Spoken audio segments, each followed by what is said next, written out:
In a bustling town, there was an innkeeper named Mr. Collins. His inn was famous, but he was not an honest man.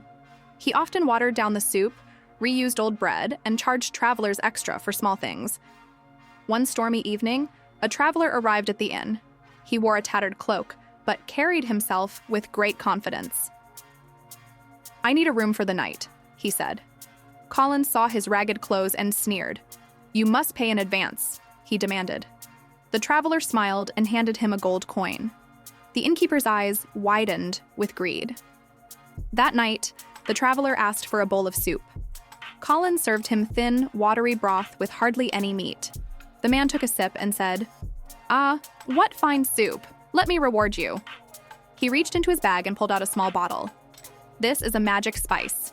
Just a pinch will make any dish taste better than a king's feast." Excited, Collins took the bottle and added the whole thing to a new pot of soup. He took a sip and gagged.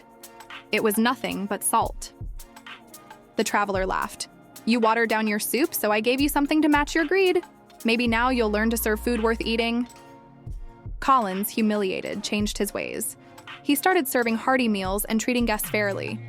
Soon, his inn became the most respected in town. Moral: deceiving others for profit will only lead to your own ruin.